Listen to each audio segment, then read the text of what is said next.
Sur Internet, le contenu est roi. Mais avant de vous en dire plus sur le marketing de contenu, vous devez comprendre comment le marketing traditionnel fonctionne. Habituellement, au centre du processus, il y a le message que vous voulez diffuser à vos clients potentiels. Et il y a différents moyens d'y parvenir, comme appeler vos prospects, la publicité TV ou radio, les mailings ou les annonces dans les journaux. Je ne vous dis pas que ces méthodes ne fonctionnent pas, elles marchent, mais elles ont des inconvénients. D'abord, il faut de gros budgets pour véhiculer vos messages aux gens, sans compter que ces gens ne font pas tous partie de votre cible. Donc seule une infime proportion va réagir. Et pour finir, certains prospects seront fâchés parce que le marketing traditionnel peut être perçu comme étant intrusif. Le marketing de contenu est complètement différent. Au centre du processus, il y a, devinez, le contenu. Cela consiste à créer quelque chose d'intéressant, d'utile et de divertissant. Cela peut être un article, un billet de blog, une vidéo ou une infographie. Quelque chose qui attire naturellement votre prospect lorsqu'il navigue sur Internet ou sur les réseaux sociaux. C'est moins cher, plus efficace et moins intrusif. Après tout, vous regardez du marketing de contenu, alors comment vous y prendre? Il y a 4 étapes simples. Créer du contenu adapté à votre cible. Optimisez ce contenu pour les moteurs de recherche. Publiez-le et orchestrez la promotion de votre contenu. Sans oublier de placer un appel à l'action. C'est comme ça que le marketing de contenu forgera.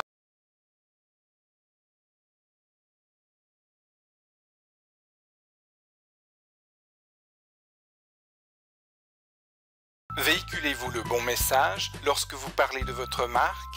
Comment le clarifier pour le rendre plus efficace? Le mieux, c'est d'expliquer vos produits ou services sous forme d'histoire, mais pas n'importe quel récit. Alors comment créer une histoire fascinante qui va intéresser vos prospects et vos clients pour qu'ils optent pour votre produit ou service?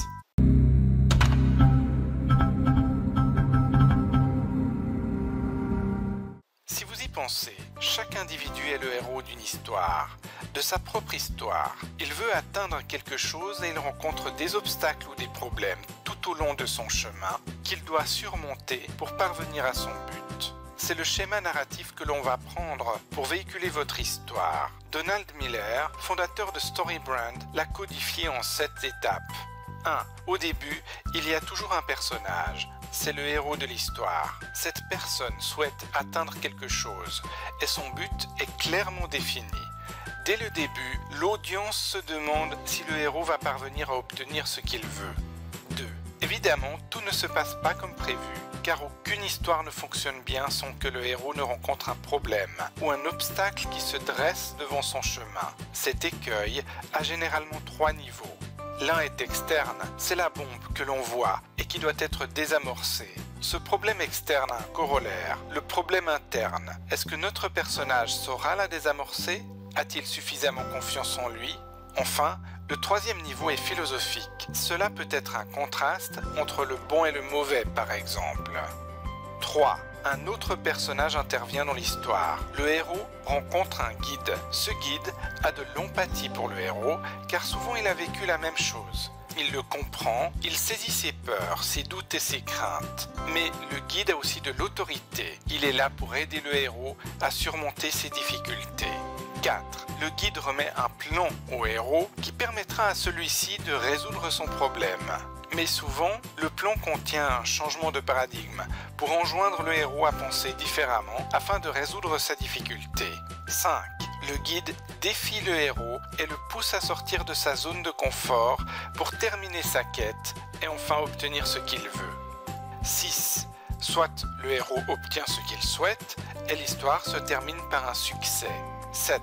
Le héros échoue dans sa quête. Les conséquences d'un échec doivent être claires et montrées dès le début de l'histoire, car plus le personnage principal a des choses à perdre, plus le spectateur se sentira impliqué dans l'histoire.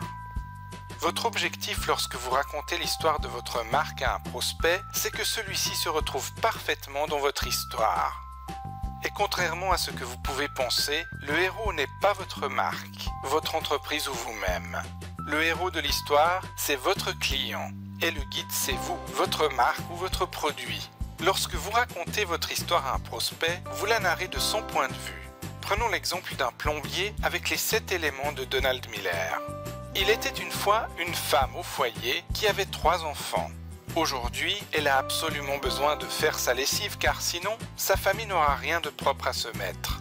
Lorsqu'elle tente de mettre son lave-linge en marche, elle constate un problème. La machine ne démarre pas. Il semble que l'eau ne s'écoule pas correctement dans le système. Elle appelle donc le plombier. Celui-ci lui dit qu'il ne peut pas venir tout de suite, mais compte tenu du problème et de l'urgence de sa cliente, il lui propose de lui indiquer les étapes à suivre pour régler elle-même temporairement le problème. Elle accepte volontiers cette proposition. Le plombier donne à la femme les indications pour faire fonctionner le lave-linge, en attendant qu'il ait le temps de se déplacer chez elle.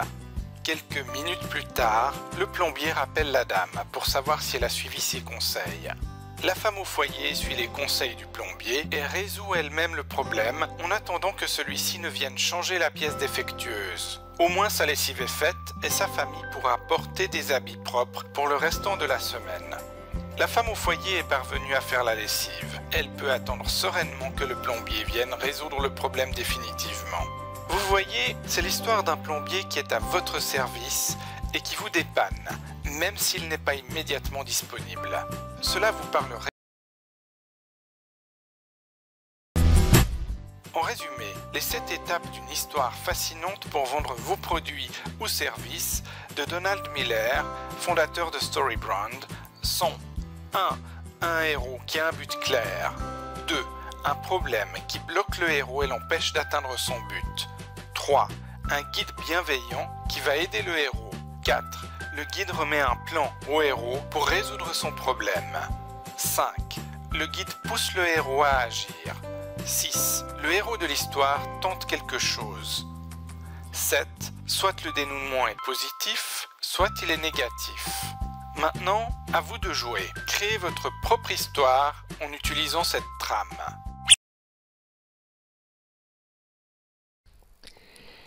Dans cette vidéo, on va voir comment transformer le discours de votre présentation en une histoire attractive et captivante pour votre public. Juste avant, n'hésitez pas à liker la page si vous regardez la vidéo depuis Facebook ou à vous abonner à la chaîne YouTube. Alors, le problème avec la très grande majorité des présentations, c'est qu'elles sont souvent soporifiques pour le public. L'auditoire subit des présentations qui ressemblent à des millefeuilles où le présentateur empile les informations les unes à la suite des autres et assomme l'auditoire. Ce qu'il faut comprendre, c'est que le public sera davantage attiré par une histoire qui saura le captiver, qui maintiendra son intérêt et dont il vaudra connaître la fin à tout prix. Autrement dit, pour captiver l'intérêt de votre public, vous devez transformer la structure de votre discours en la calquant sur les principes qui fonctionnent pour les bonnes histoires. C'est ça le storytelling. Alors, comment raconter une histoire convaincante ? Eh bien, il existe une structure universelle qui a été théorisée par Joseph Campbell sous le nom du voyage du héros. C'est une structure qui comporte une douzaine d'étapes et qui s'appuie sur l'analyse de nombreuses histoires et mythes qui ont traversé les siècles. Et cette structure, eh bien, vous allez pouvoir l'utiliser pour vos présentations. Ce que je vous propose dans cette vidéo, c'est un modèle simplifié autour de 5 étapes. Alors, à la base, cette structure s'appuie sur ce qu'on appelle l'arc narratif, qui permet de visualiser une progression dramatique et qui s'articule autour de 3 grands temps, la situation, la complication et la résolution. Alors, détaillons maintenant les 5 étapes du processus. Dans la première étape, ce qu'on appelle le monde ordinaire ou la situation initiale, eh bien c'est tout simplement le point de départ de l'histoire. Elle permet d'introduire le héros dans son environnement, on y découvre le monde dans lequel il vit et son quotidien. Dans le cadre d'une présentation, cette étape va consister à planter le décor. Vous allez donner les éléments de contexte liés à votre présentation. L'objectif est ici de décrire la situation telle qu'elle est et que chacun la connaît. La deuxième étape est l'appel de l'aventure. C'est le moment où le héros est confronté à un problème. Un élément perturbateur, un incident va venir modifier le monde ordinaire et pousser le héros à se mettre en route. Alors généralement au départ, eh bien, le héros va être réfractaire à l'aventure et c'est souvent à contre-cœur qu'il devra quitter son monde ordinaire. Cette étape, c'est également l'occasion de faire connaissance avec l'adversaire. Alors, dans le cadre d'une présentation, vous pouvez élargir la notion d'adversaire à celle de problème ou de challenge. L'idée ici, c'est vraiment de montrer ce qui va pousser le héros à se mettre en action, bien exposer le problème et la motivation du héros. La troisième étape, c'est la quête. À cette étape, l'aventure commence véritablement et le héros ne peut plus faire marche arrière. Il va alors faire face à des épreuves tout au long de ce chemin, des obstacles et des ennemis vont se dresser devant lui. Et donc à chaque étape de la quête, eh bien, il va également se procurer des ressources nécessaires pour arriver à achever sa mission. Durant cette étape, le héros va également trouver des alliés qui vont l'aider dans sa quête. À chaque nouvel obstacle, eh bien, il va également apprendre des nouvelles choses.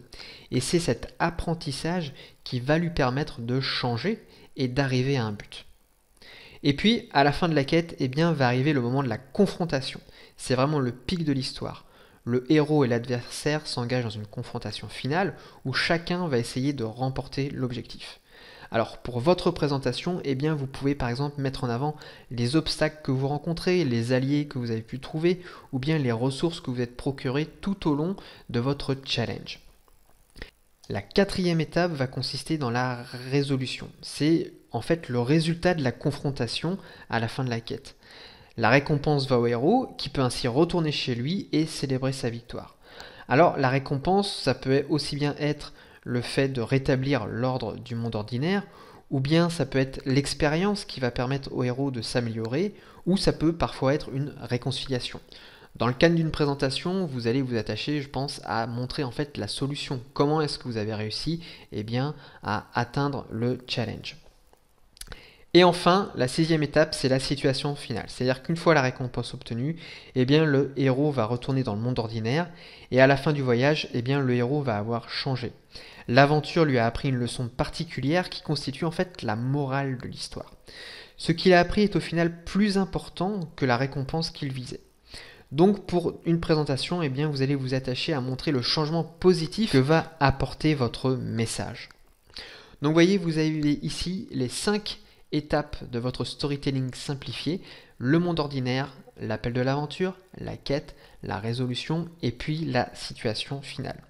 Et en fait, la chose importante à retenir, c'est que toutes les histoires fonctionnent sur ce principe. Que ce soit dans les films, dans la mythologie, dans la littérature, cette structure est vraiment la base des histoires qui fonctionnent. Alors, n'hésitez pas à l'utiliser pour structurer le corps de votre présentation. Ça va vraiment vous aider à faire la différence dans vos présentations. Si cette vidéo vous a plu, n'hésitez pas à cliquer sur j'aime. Et pour augmenter votre impact avec vos présentations et ainsi mieux vendre, mieux enseigner ou mieux convaincre, recevez les 6 vidéos gratuites du kit de démarrage présentation impact. Soit en dessous, soit au-dessus de cette vidéo.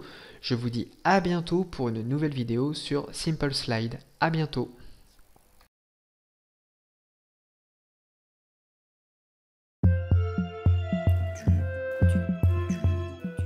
Le storytelling, déjà, c'est une technique de communication.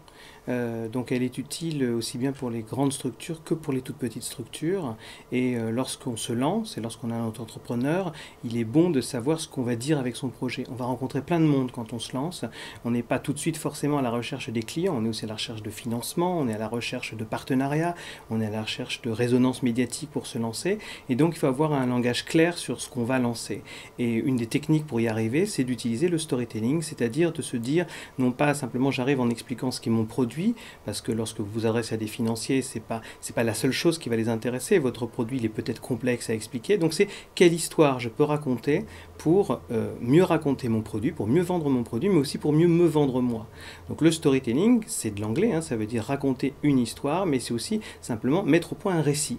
Et le récit a prouvé depuis des millénaires maintenant son utilité pour faire passer des messages. Alors on utilisait des récits pour convaincre convaincre les gens de pas tuer leurs enfants. Hein, c'est l'origine des contes de fées. On utilisait le récit pour expliquer pourquoi il faut obéir au chef et pas tenter de se révolter. Les religions, les pouvoirs politiques ont utilisé ce genre de récit. Et donc les entreprises aussi racontent des récits. Alors quand on pense au storytelling, on pense bien sûr aux cas les plus emblématiques de grandes entreprises qui ont réussi en ne vendant pas un produit mais en racontant une histoire. Si je vous dis Apple, si je vous dis Coca-Cola, si je vous dis Disney, vous pensez plus souvent à tout ce que ça vous apporte. On amène ses enfants dans un parc comme Disneyland pour revivre les émotions qu'on a vécues soi-même enfant et les faire partager à nos enfants, et pas simplement pour dire je vais faire des manèges et qui vont me coûter tant d'euros pour la journée. C'est pas la même chose. Bien, ces recettes-là qui fonctionnent, ou quand on pense à Apple, on entre dans un club dont on parle de la beauté des produits, dont on parle des couleurs, dont on parle du standing que ça vous donne vis-à-vis de votre entourage, et non pas presque jamais des capacités techniques des appareils de la marque. Eh bien, ces recettes-là qui ont fonctionné pour des très grandes entreprises, il faut aussi se rappeler qu'elles ont commencé en étant des toutes petites entreprises. Hein. Apple a été fondé dans un garage, Walt Disney a inventé Mickey dans un train, et lui aussi il a dessiné Mickey dans le garage de son oncle. Donc les belles histoires commencent dans un garage. Donc ça veut dire que c'est tout à fait propice pour un auto-entrepreneur, pour une très petite structure, de se dire qu'est-ce que je raconte. Et qu'est-ce que je raconte? Ça commence effectivement par se dire, en fait, qui est le héros de mon histoire? Est-ce que c'est moi parce que je suis à la recherche d'un financement? Est-ce que c'est le produit que je vais lancer qui va changer la vie de mes clients? C'est d'essayer de se positionner dans les grandes structures narratives. Alors pour être un petit peu plus concret, ça veut dire quoi? Ça veut dire qu'il y a 7 façons d'envisager l'histoire qu'on veut raconter. Il y a 7 types d'histoires qui fonctionnent depuis des millénaires maintenant, qui ont permis d'écrire l'Iliade et l'Odyssée ou Star Wars, et qui fonctionnent aussi lorsqu'on veut lancer son entreprise et qu'on est un auto-entrepreneur. Donc on va se demander si ce qu'on apporte, le produit qu'on apporte, va changer la vie de ses clients. Avant votre produit, ils étaient dans la nuit noire et vous leur apportez le soleil. C'est une typologie dite d'Apollon. Hein, il y a 7 jours de la semaine, et ces 7 jours de la semaine ont reçu leur nom en fonction de 7 des dieux principaux de l'Olympe. Donc si vous connaissez les jours de la semaine, vous vous entraînez à connaître les dieux qui sont derrière, et ça vous aide à trouver la meilleure des histoires. Donc le dimanche, qui est le jour du soleil, le jour d'Apollon, ce sont les entreprises qui ont pour ambition de changer la vie de leurs clients. Le lundi, qui est le jour de la lune, donc de Diane, ce sont les entreprises, vous savez, comme la lune, elle n'est pas éclairée directement, hein, ce sont les rayons du soleil qui sont réfractés par la Terre sur la lune, et bien on va trouver là les entreprises qui ont besoin d'un coup de projecteur, c'est-à-dire les entreprises compliquées. Vous avez un produit qui est difficile à expliquer, vous êtes dans le B2B, vous avez un produit avec un nom impossible, hein, dont vous ne pouvez rien faire parce qu'il est fondé sur une formule chimique extrêmement complexe. Vous avez donc tout un travail de pédagogie à faire pour faire reconnaître votre produit. Vous allez vous inspirer de cette typologie dite du lundi. Le mardi, c'est le jour de Mars, donc le dieu de la guerre. Alors là, vous êtes Astérix qui lutte contre les Romains, vous êtes David contre Goliath, vous êtes celui qui se bagarre mais qui est le challenger. Et c'est intéressant de raconter ce genre d'histoire parce que quand on s'adresse à des gens, ils ont tendance à être à vos côtés. On n'a pas envie d'être du côté du gros contre le petit, on est du côté du petit qui va réussir, qui comme Astérix sait résister contre les Romains. Le mercredi, c'est la typologie dite de Mercure, et Mercure, c'est le dieu de la proximité, c'est le dieu du petit commerce, de l'artisanat, et là on va être dans les produits qui ambitionnent d'aider leurs clients, de rassurer le client, de le protéger, de lui apporter un service différent. Vous allez être dans la protection, dans la confiance. C'est une typologie très souvent utilisée par exemple sur des produits agroalimentaires, où on a besoin constamment de rassurer le client sur la traçabilité de vos produits, sur ce que vous pouvez faire. Donc cette typologie, elle est très efficace, comme toutes les autres, en fonction du produit que vous avez. Le jeudi, c'est le jour de Zeus, de Jupiter, c'est-à-dire le dieu des dieux, le dieu extrêmement puissant. Et là, c'est une typologie qui est rarement utilisée au moment où on se lance dans une entreprise, parce qu'on a plutôt besoin de créer de la proximité que d'apparaître comme impérial, comme un dieu au-dessus de l'un. Mais si vous réussissez, si vous pouvez regarder de haut vos concurrents, regarder de haut les autres, alors c'est une typologie qui pourra vous intéresser. Mais peut-être, et le plus souvent, dans un deuxième temps. Le vendredi, on a une typologie dite de Vénus. Vénus, c'est la déesse de la beauté, la déesse de la jeunesse. Donc là, on va être sur toutes les entreprises qui veulent rendre leurs clients, leurs partenaires, plus jeunes, plus beaux, créer du désir. Quand vous transformez un produit tout simple, on parlait tout à l'heure de marques comme Apple, mais on pourrait dire Nespresso, si vous ambitionnez demain d'être le Nespresso de votre secteur, eh bien vous rendez tout glamour. Et ça, c'est la typologie du vendredi. Et puis la dernière typologie, c'est la typologie dite du samedi. Donc samedi, c'est le jour de Saturne, le dieu des enfers, dieu sans aucune limite. Et là, on va trouver des produits de rupture, des produits où on n'hésite pas à jouer le nous contre eux. C'est-à-dire, vous êtes un produit qui vise un public très spécifique, très clivant, les ados par exemple. Et les ados, ils adorent être contre leurs parents ou contre l'extérieur. Donc si vous avez ce genre de produit sur lequel on peut aller très fortement et en opposition à d'autres, vous choisirez une typologie du samedi. Une fois que vous avez choisi l'une de ces 7 typologies, vous allez pouvoir construire votre histoire. En fonction de ces typologies, le héros de l'histoire n'est pas toujours le même. Certaines typologies font que c'est vous le héros, vous l'auto-entrepreneur, ou vous votre produit. Et d'autres typologies, par exemple celle du mercredi, par exemple celle du vendredi, ce sont des typologies de rassurance, de glamour, mais le héros, c'est votre interlocuteur. Donc quand vous allez mettre au point votre histoire, vous allez toujours veiller à vous dire, est-ce que cette histoire parle à mon interlocuteur si j'ai choisi une typologie du vendredi par exemple ou du mercredi. En revanche, si vous êtes un petit guerrier, donc dans une typologie du mardi, c'est bien vous le héros. Donc le choix de l'histoire que vous allez raconter va déterminer si c'est vous le héros ou si c'est votre interlocuteur. Et ça, c'est très important. On croit souvent qu'on arrive à quelque chose qui va forcément intéresser tout le monde. Mais il faut comprendre qu'il faut souvent intéresser votre interlocuteur à vous, donc valoriser votre interlocuteur. Donc le choix de cette typologie le fera. Et en fonction des typologies que vous devez étudier et un petit peu approfondir, vous saurez si vous avez ou pas des adversaires. Est-ce que vos concurrents veulent vous empêcher de réussir dans une typologie du mardi, ou est-ce que vous êtes sans opposants? Et vous allez comme ça construire votre récit. Et ce récit, donc un récit, c'est un petit peu comme une histoire qui va de « il était une fois » à un happy end. Vous vous lancez, vous avez différentes étapes que vous avez, des aides qui peuvent vous aider, des partenaires, des collaborateurs, les financiers vont-ils aider le héros que vous êtes à réussir, et vous allez comme ça vers la fin de votre histoire, et vous pouvez construire un récit qui va captiver vos cibles, qui peuvent être donc, comme je le disais, vos financiers, vos partenaires, les journalistes. Bonne stratégie éditoriale. Les gens utilisent les moteurs de recherche pour trouver du contenu et socialiser sur Internet. Il faut attirer ces personnes sur votre site. Mais comment? À l'aide de la stratégie éditoriale de votre marketing de contenu. Votre stratégie éditoriale consiste à créer, éditer et publier du contenu régulièrement. Votre stratégie éditoriale a des répercussions partout avec plus de notoriété, de vente et de clients à la clé. Mettons que vous vendiez des cupcakes en ligne. Pour générer plus de ventes, vous créez du contenu à propos de cupcakes. Cela peut être des infographies avec des recettes, des articles, des vidéos, des billets de blog ou des images. Ce contenu doit être unique et intéressant pour piquer l'attention des gens, mais aussi adapté aux moteurs de recherche. Une fois votre stratégie éditoriale mise en place, votre contenu est créé. Vous allez le publier sur votre site et sur d'autres plateformes populaires. Et parce que votre contenu est optimisé pour les moteurs de recherche, avec des tags et des mots-clés, les gens trouvent votre site avec plein de contenus intéressants sur des cupcakes à faire soi-même.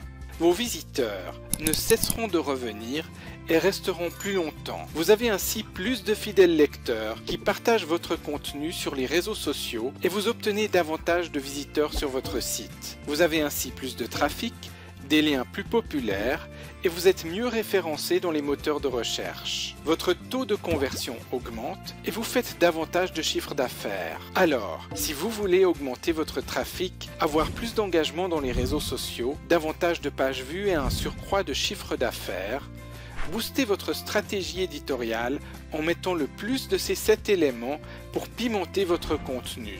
De la nouveauté, les gens raffolent et se ruent sur ce qui est nouveau.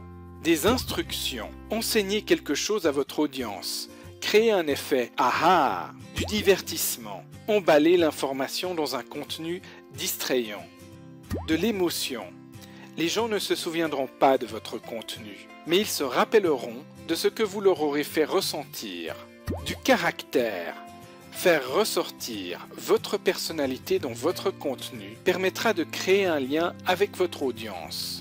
Un point de vue, exprimez votre opinion. Certains détesteront et d'autres vous suivront d'autant plus. Plus vous êtes polarisant et plus vos fidèles seront attachés à vous.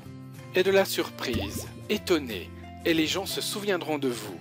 Pensez à ces 7 ingrédients à chaque fois que vous développez un nouveau contenu. David Ogilvy est connu pour avoir déclaré qu'il y a 5 fois plus de gens qui lisent le titre d'une annonce publicitaire que son contenu.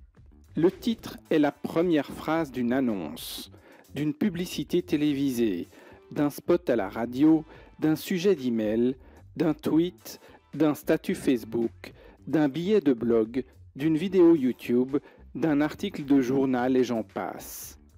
Si vous voulez capter l'intérêt des gens, votre titre doit frapper leur attention et les enjoindre à consommer la suite du contenu. Les bons titres s'appuient tous sur des ressorts psychologiques. Voici cette formule de titre magnétique. Première formule. Qui d'autre veut bénéfice? Par exemple, qui d'autre veut un bon de 50 €? Cette formule crée une tension en suggérant que d'autres ont déjà obtenu un avantage. Pour rétablir l'équilibre et éliminer ce sentiment d'injustice, le lecteur va cliquer. Seconde formule. Liste anodine d'éléments dans situation risquée. Par exemple, 5 choses à ne jamais manger dans un avion. Ce type de titre évoque le risque et joue sur la peur. Pour mitiger ce risque, le lecteur voudra savoir quels sont ces 5 éléments. Troisième formule. Pourquoi? Question intrigante. Par exemple, pourquoi votre épargne est en danger dans cette banque? Ce titre joue sur la curiosité et l'on a ajouté de la peur pour l'accentuer. Quatrième formule.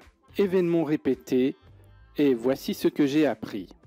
Par exemple, on a analysé 303 sites web à succès et voici ce que l'on a appris. Ce titre évoque un super bénéfice suggéré par un retour d'expérience substantiel. Ce qui figure entre les parenthèses est renforcé par celle-ci. Cinquième formule. Quiz. Quel personnage de Histoire à succès êtes-vous? Par exemple, quiz. Quel personnage du Seigneur des Anneaux êtes-vous? Ce type de quiz a été popularisé par des sites comme BuzzFeed avec énormément de succès. Il joue sur l'ego, le divertissement et l'envie de savoir à qui l'on est identifié. Sixième formule. Comment atteindre un résultat désiré comme célébrité? Par exemple, comment faire un passing comme Roger Federer? Ici, l'on utilise l'expertise d'une célébrité pour crédibiliser le bénéfice suggéré. Septième formule. Si vous savez activité facile, alors vous pouvez grand bénéfice. Par exemple, si vous savez plier les jambes, vous pouvez perdre 5 kilos en 3 semaines. L'idée, c'est de baisser la barrière à l'entrée pour faire apparaître le bénéfice comme étant très facile à accomplir. Et voici un petit bonus pour la route, une 8e formule. Quand avez-vous quelque chose d'important pour la dernière fois? Par exemple, quand avez-vous félicité un proche pour la dernière fois? Il s'agit d'une question provocante qui joue sur la culpabilité du lecteur. Il va cliquer pour résoudre la tension soulevée par l'interrogation.